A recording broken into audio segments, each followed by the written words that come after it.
6 முதல் 8ஆம் வகுப்பு வரையிலான வேதியியல் பாடவரிசையில் அடுத்ததாக பலபடி வேதியியல். கிரேக்க மொழியில் பாலிமர் என்றால் பலபடி, பாலி என்றால் பல, மெர் என்றால் சிறிய அடிப்படை அலகு. பல ஒற்றைப்படிகள் சகப்பிணைப்பிட்ட சங்கிலி தொடராக உருவாகக்கூடிய அமைப்பே பலபடி. பலபடியை உருவாக்கும் இம்முறைக்கு பலபடியாக்கல் என்று பெயர், பாலிமரைசேஷன். இதில் ரொம்ப முக்கியமாக நமக்கு எக்ஸாம்பிளாக தெரிஞ்சுக்க வேண்டியது என்ன அப்படின்னா பிவிசி, பாலிவினைல் குளோரைடு. அப்படின்னா என்ன? நமது நீர்க்குழாய்களுக்கு பயன்படுத்தப்படக்கூடிய அந்த பைப்புகள் பிவிசி குழாய்கள், பாலிவினைல் குளோரைடு. இந்த பலபடிகள் 2 வகைப்படுகிறது. இயற்கை பலபடி, செயற்கை பலபடி என 2 வகைப்படுத்தலாம். இயற்கை பலபடி என்பது உயிரினங்களின் உடல்களில் காகிதம், இது எல்லாமே இயற்கை பலபடிகள். 20 வகையான அமினோ அமிலங்கள் உள்ளன. இவையெல்லாம் ஒற்றைப்படிகள். இவையெல்லாம் கூட்டமைத்து உருவாக்குவே என்சைம்கள், புரதங்கள் எனப்படும்.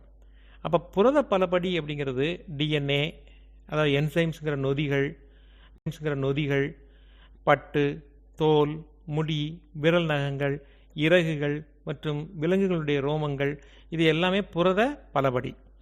கார்போஹைட்ரேட் பலபடி அப்படின்னு சொல்லக்கூடியது காகிதம், செல்லுலோஸ், கைட்டின் அப்படிங்கிற பொருள், லிக்னின் அப்படிங்கிற பொருள். பருத்தினுடைய முக்கிய அங்கம் செல்லுலோஸ். இது முழுக்க சர்க்கரை மூலக்கூறுகளால் ஆனது. நண்டுகள் மற்றும் சிலந்திகள் போன்ற பூச்சிகளினுடைய புற எலும்பு கூடுகளிலும் காளான்கள் போன்ற பூஞ்சைகளின் செல் சுவர்களிலும் காணப்படுவது கைட்டின். தாவரங்களுக்கு கட்டமைப்பு கொடுப்பதில் ரொம்ப முக்கியமானது. இருந்தும் பெட்ரோலிய வாயுக்களில் இருந்தும் மனிதனால் உருவாக்கப்படுவது செயற்கை பலபடி. இதில் எத்திலின், புரோப்பிலின் போன்ற ஒற்றைப்படிகள் துணை விளைபொருள்களாக கிடைக்கும்.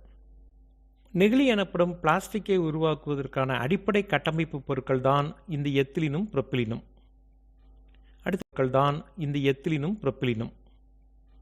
அடுத்தது இழைகள், அதாவது ஃபைபர் அல்லது ஃபர் அப்படின்னு சொல்லக்கூடிய இழைகள். இதில் 2 வகை, இயற்கை இழைகள், செயற்கை இழைகள். இந்த இயற்கை செயற்கை எதுவாக இருந்தாலும் பலபடி பொருட்களே.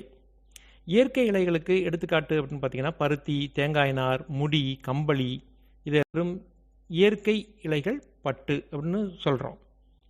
இயற்கை பட்டில் 4 வகைகள் இருக்குது. மல்பரி, டசார், முகா மற்றும் எரி. ஞாபகம் வச்சுக்கோங்க, பொறுத்துகளை கேட்க வாய்ப்புண்டு. மல்பரி, டசார், முகா மற்றும் எரி பட்டுக்கள். உலகெங்கிலும் முகா மற்றும் எரி பட்டுக்கள். உலகெங்கிலும் உற்பத்தியாகும் மல்பரி வகை பட்டு பெருமளவு இந்தியாவில் கிடைக்கிறது. இது ஒரு வலிமையான இயற்கை இழை. பட்டு உற்பத்தியில் இந்தியா உலக அளவில் 2ஆம் இடத்தில் உள்ளது. இதனுடைய பயன்கள் உடைகள், தரைவிரிப்பு, பாராசூட் தயாரித்தலில் முக்கிய பங்கு வகிக்கிறது. மனிதனால் முதலாக தயாரிக்கப்பட்ட ஒரு பலபடி செயற்கை இழை அப்படின்னா அது ரேயான். 1946 கேரள மாநிலத்தில் முதல் ரேயான் தொழிற்சாலை நிறுவப்பட்டது. இது மரக்கூழிலிருந்து பெறப்பட்ட செல்லுலோஸினால் தயாரிக்கப்பட்டது.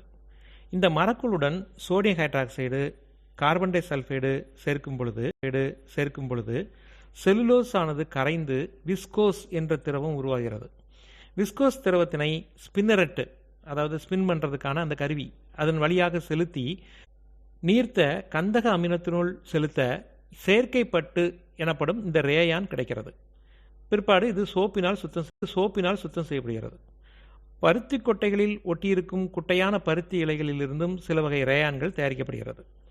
ரேயான் பிளஸ் பருத்தி போர்வையை கொடுக்கிறது. ரேயான் பிளஸ் கம்பளி விரிப்பானாக தயாரிக்கப்படுகிறது. இவற்றின் பயன்கள் சுகாதார பொருட்களான டயப்பர்ஸ், காயங்களுக்கு உருவாக்கப்படுகிறது.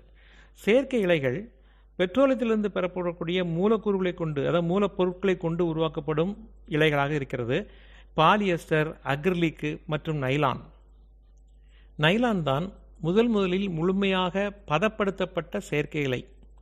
ஹெக்ஸா மெத்திலின் டையமின் செயற்கை இழை, ஹெக்ஸா மெத்திலின் டையமின் மற்றும் அடிபிக் அமிலம் 2 இணைந்து உருவாவது ஒரு பாலியமைடு நைலான் எனப்படும். இது 2ஆம் உலகப் போரில் பாராசூட், கயிறு தயாரிக்க பயன்பட்டது.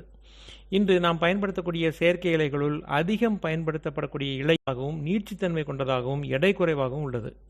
பளபளக்கும் தன்மை கொண்டது, தேய்ப்பதற்கு துவைப்பதற்கு எளிதாகவும் உள்ளதால் ஆடைகள் தயாரிக்க பயன்படுகிறது. இதனுடைய பயன்கள் அப்படின்னா காலுறைகள், கயிறுகள், கூடாரங்கள், பல் துலக்கிகள், பிரஷ், கார் இருக்கை பட்டைகள், தலையணை உறை மற்றும் திரைச்சீலை தயாரிக்க பயன்படுகிறது. ஒரு இரும்பு கம்பியை காட்டிலும் நைலான் இழை வலிமையானது என்பதனால் பாராசூட் மற்றும் மலை ஏறும் கயிறு தயாரிக்க பயன்படுகிறது. பாலிஎஸ்டர் என்பது பல எஸ்டர் ஒற்றைப்படிகள் இணைந்து பலபடியாக உருவானதாகும். அதனால தான் பாலிஎஸ்டர்னு சொல்கிறோம். பாலிகாட், பாலிவுல், டெரிகாட் போன்ற பல பெயர்களால் பாலிஎஸ்டர் விற்பனை செய்யப்படுகிறது. பாலிகாட் என்பது பாலிஎஸ்டர் மற்றும் பருத்தியின் கலவை, அதை பாலிகாட்டன்னு சொல்கிறோம். அதே மாதிரி பாலிவுல் என்பது பாலிஎஸ்டர் மற்றும் கம்பளியின் கலவை. அடுத்து முக்கியமான ஒன்று பிஇடி, பாலி எத்திலின் டெரித்தாலேட் அப்படிங்கிற அந்த பாலிமர். இது நீர், சோடா பாட்டில் கலன்கள், படங்கள், இழைகள் தயாரிக்க பயன்படுகிறது. அக்ரிலிக் என்பது நெகிழி தயாரிப்பின் போது கிடைக்கும் துணைப்பொருள். இது விலை மலிவான செயற்கை இலை, கம்பளி போன்று தோற்றமளிக்கும் ஃபர்ன்னு சொல்கிறோம் இல்லையா, அது. செயற்கை இலைகளின் சிறப்பு என்ன அப்படின்னா, சுருங்குவதில்லை, மங்குவதில்லை, பருத்தியாலான ஆடைகளை விட அதிக வருடங்களுக்கு அதே பொலிவுடன் இருக்கும், மீன்பிடி வலைகள் தயாரிக்க பயன்படுகிறது, பட்டு கம்பளியை விட நைலான் அதிக வலிமை மிக்கது, அதன் மீது குதிப்பதை தாங்கும் தன்மை உடையதால் டிராம்போலைன் தயாரிக்க பயன்படுகிறது. இந்த செயற்கை இலைகளுடைய குறைபாடுகள் அப்படின்னா, வெப்பத்தை தாங்கும் திறன் அற்றவை, எளிதில் தீப்பிடிக்கக்கூடியது, இலைகள் மிக நெருக்கமாக அமைந்திருப்பதால் ஆடைகளில் காற்றோட்டம் இருக்காது, நெகிழிகள் சிதைந்து நுண்ணிய காற்றோட்டம் இருக்காது, நெகிழிகள் சிதைந்து நுண்ணிய நெகிழிகளாக உதிர்ந்து நீர்நிலைகள், நில மாசுபாட்டுக்கு வழிவகுக்கிறது. பொதுவாக இந்த பாட்டில்களில் வரக்கூடிய தண்ணீரில் மைக்ரோ பிளாஸ்டிக்ஸ்லாம் கலந்து நீரை மாசுபடுத்துகிறது. நெகிழிகளில் நேர் குறுக்கு பிணைப்பினால் பல ஒற்றைப்படி நெகிழியினுடைய நேர்மறை குணம், அதாவது இதனுடைய பாசிட்டிவ்ஸ் என்ன அப்படின்னா, குறைந்த எடை, அதிக வலிமை, சிக்கலான வடிவங்களை எடுக்கும் தன்மை, இளகும் தன்மை, நீர் மற்றும் புற ஊதா கதிர்களை உட்புகவிடா தன்மை, விலை மலிவானது, கையாள மிகவும் எளிதானது. யூஸ் அண்ட் த்ரோ சிரிஞ்சு அப்படின்னு சொல்லக்கூடிய அந்த உறிஞ்சு குழாய் பாலி புரொப்பிலின் நெகிழியால் செய்யப்படுகிறது. ஜனவரி 1, 2019 முதல் ஒருமுறை பயன்படுத்தும் நெகிழிக்கு, அதாவது 40 மில்லி மைக்ரான் அளவுக்கு குறைவான நெகிழிகளுக்கு தடை விதிக்கப்பட்டுள்ளது. தமிழ்நாட்டில் தடை செய்யப்பட்ட பிளாஸ்டிக் பொருட்களுடைய எண்ணிக்கை 14. நெகிழிகள் 2 வகைப்படும். வெப்பத்தினால் இளகும் நெகிழி, இறுகும் நெகிழி என்று 2 வகைகள் உள்ளன. எடுத்துக்காட்டு, பாலித்தீன் அப்படின்னு சொல்லக்கூடிய பாலிஎத்திலின், பிஇடி அப்படிங்கிற பாலிஎத்திலின் டெரித்தாலேட் நெகிழிகள். அடுத்தது வெப்பத்தால் இறுகும் நெகிழி. இதுக்கு எடுத்துக்காட்டு அப்படின்னு பார்த்தீங்கன்னா பேக்கலைட்டு, அதாவது குக்கருடைய கைப்பிடியில் இருக்கக்கூடிய அந்த கருப்பு கலரில் இருக்கக்கூடிய அந்த நெகிழி தான் பேக்கலைட்டு. அப்புறம் சுவிட்சில் நம்ம சாண்டல் கலரில் இருக்குது இல்லையா, அது வந்து மெலமைன். வெப்பம் மற்றும் மின்சாரத்தை கடத்தாத பொருள் பேக்கலைட். மின் சுவிட்சுகள், பாத்திரங்களுடைய கைப்பிடிகள் தயாரிக்க இந்த பேக்கலைட் பயன்படுகிறது. மெலமைன் தீயினை தாங்கும் திறன் பெற்றிருப்பதால் தரை ஓடுகள், தீயணைப்பு வீரர்கள் பயன்படுத்தும் ஆடைகள் தயாரிக்க பயன்படுகிறது. நெகிழிகள் சுற்றுச்சூழலில் மிக பெரிய தாக்கத்தை ஏற்படுத்துகின்றன. பாலிஸ்டரின் அப்படிங்க சொல்லக்கூடிய ஸ்டைரின் என்ற நஞ்சான வேதிப்பொருளை கொண்டுள்ளது. அதனால தான் நம்ம எரிக்கக்கூடாதுன்னு சொல்கிறோம். எரிக்கும் பொழுது இந்த பாஸ்பின், ஸ்டைரின் அப்படிங்கிற மாதிரியான நஞ்சு வாயுக்கள் வெளியாகும். இது புற்றுநோயை ஏற்படுத்தக்கூடியது. பாலிவினைல் குளோரைடு அப்படின்னு சொல்லக்கூடிய அந்த பிவிசி, கேட்மியம், ஈயம் போன்ற தீங்கு செய்யும் கன உலோகங்களை தன்னகத்தை கொண்டுள்ளது. இதைத்தான் நம்ம நீர்க்குழாய்களுக்கு பயன்படுத்தி கொண்டிருக்கிறோம். பாலி லாக்டிக் அமில நெகிழிகள், PLA அப்படின்னு ஒன்று சொல்கிறோம். இது வேற ஒன்றும் இல்லை, பால் பாக்கெட் வாங்குறோம் இல்லையா வெள்ளை கலரில், அதான் PLA. நெகிழிகளுக்கு மாற்றாக உருவாக்கப்பட்ட இந்த PLA என்பது மட்கும் தன்மை கொண்ட நெகிழி. பாலிலாக்டிக் அமிலம் அல்லது பாலிலாக்டைடு உரமாக மாறும் உயிர்ப்பு திறன் கொண்ட வெப்பத்தால் இழகும் நெகிழி. சோளம், கரும்பு மற்றும் இனிப்புச்சுவை கொண்ட கிழங்குகளின் கூழ்களிலிருந்து இவற்றை உற்பத்தி செய்ய முடியும். உணவுப் பொட்டல கலன்கள், குப்பை பைகள், ஒரு முறை மட்டுமே பயன்படுத்தப்படக்கூடிய சமையல் மற்றும் பாலி லாக்டிக் அமிலத்தை கொண்டு தயாரிக்கலாம். வெள்ளை கலரில் ஸ்பூன்லாம் இருக்கிறத பார்த்துருக்கீங்க, அதான் பாலி லாக்டிக் அமிலம். நெகிழி கழிவுகளை அகற்ற 5R பயன்படுத்தப்படுகிறது. Refuse, reduce, reuse, recycle, recover. அதாவது மறுத்தல், குறைத்தல், மீண்டும் மறுத்தல், குறைத்தல், மீண்டும் பயன்படுத்துதல், மறுசுழற்சி செய்தல், மீட்டெடுத்தல். உலகளவில் 7 முதல் 13% நெகிழிகள் குழிகளில் இட்டே புதைக்கப்படுகிறது.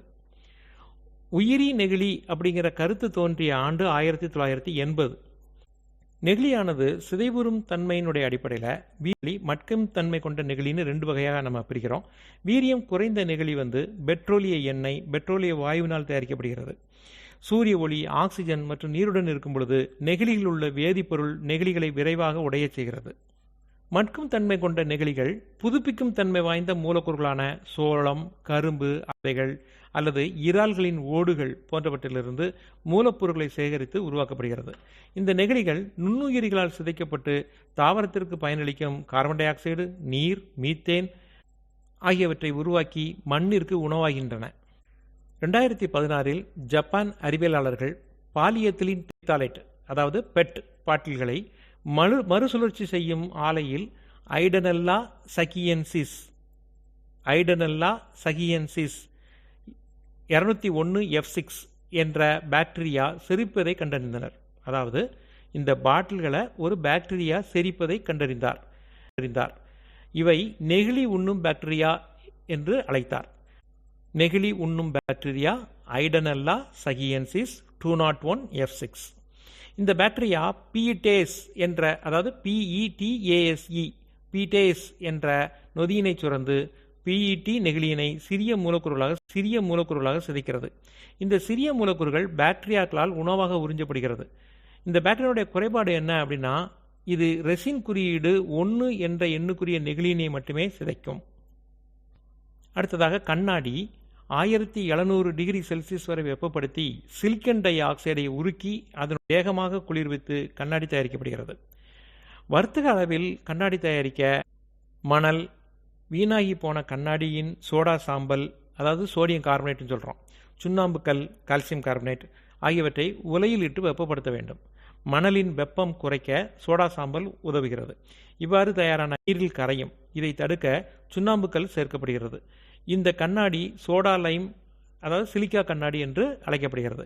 இது நாம் பயன்படுத்தும் சாதாரண கண்ணாடி ஆகும். பச்சை நிற கண்ணாடி தயாரிக்க இரும்பும் குரோமியமும் சேர்க்கப்படுகிறது. பைரக்ஸ் கண்ணாடி தயாரிக்க போரான் ஆக்சைடு சேர்க்கப்படுகிறது. ஆக்சைடு சேர்க்கப்படுகிறது.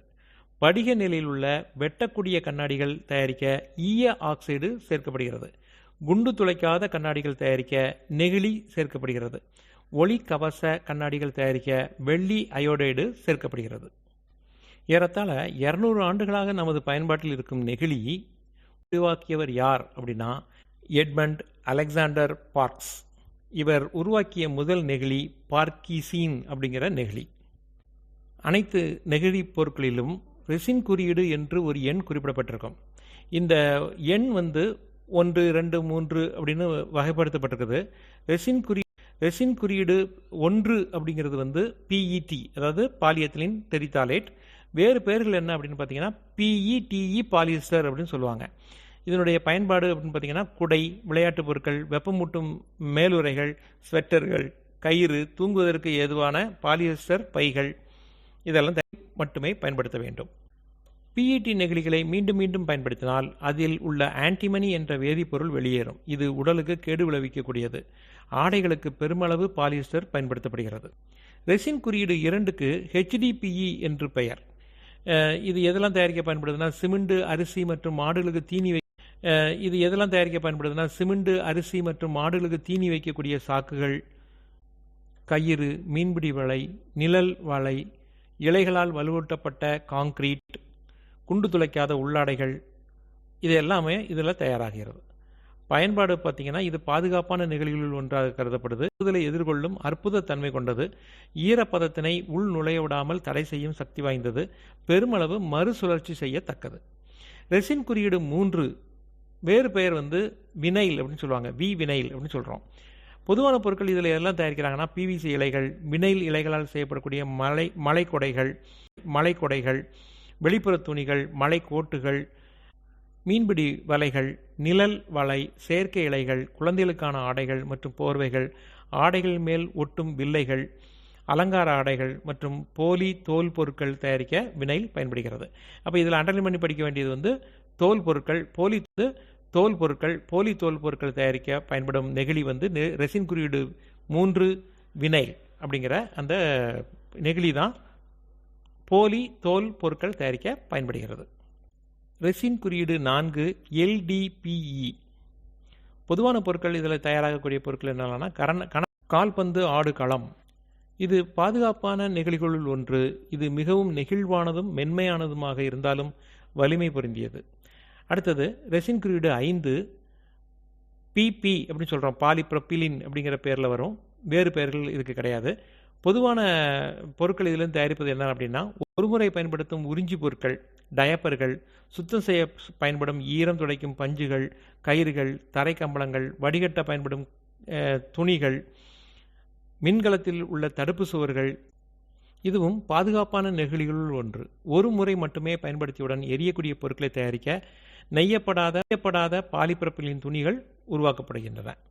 ரெசின் குறியீடு 6 PS அப்படின்னு சொல்கிறோம். தெர்மோகோல், EPS, XPS, HIPS அப்படிங்கிற வேறு பெயர்கள் இதுக்கு உண்டு. இது ஒரு முறை மட்டுமே பயன்படுத்தக்கூடிய தேநீர் மற்றும் குளிர்பான குவளைகள், தட்டுகள், சமையலறை கரண்டிகள் மற்றும் பொம்மைகள் தயாரிக்க பயன்படுகிறது. ரெசின் குறியீடு 7 HDPE.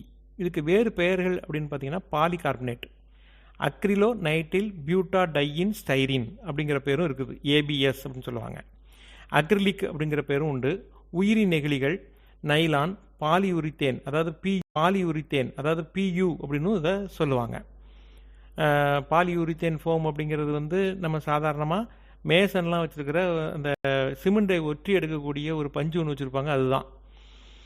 பாலி கார்பனேட் வந்து சிறுவர்களுடைய பாட்டில்கள் மற்றும் உணவு கலன்கள், தலைக்கவசங்கள், கார்பிக்கல் கேபிள், பெயிண்டு, உயிரி நெகிழிகள், நெகிழி பைகள், நைலான் உடைகள், பட்டங்கள், அப்புறம் ப்ரஷ்ஷு, பல் துலக்கி ப்ரஷ்ஷு, மெத்தைனுடைய ஃபோம்கள் மற்றும் ஷூக்களுடைய அடிப்பாகங்கள் தயாரிக்க இது பயன்படுகிறது. அதாவது சிம்பிளாக சொல்லப்போனால் 1லேருந்து 6 வரைக்கும் குறியீடு பெறாத அனைத்து நெகிழிகளும் 7ல் அடங்கிவிடும். அப்போ என்ன அர்த்தம்? மிக நச்சு பொருட்களை தன்னகத்தே கொண்டுள்ளது அப்படின்னு அர்த்தம். ரெசின் குறியீடே இல்லை அப்படின்னு சொன்னால் அது வந்து எந்த ஒரு நெகிழி மூலப்பொருளாகவும் இருக்கலாம். அதனுடைய பயன்பாட்டை நாம் தவிர்க்க வேண்டும்.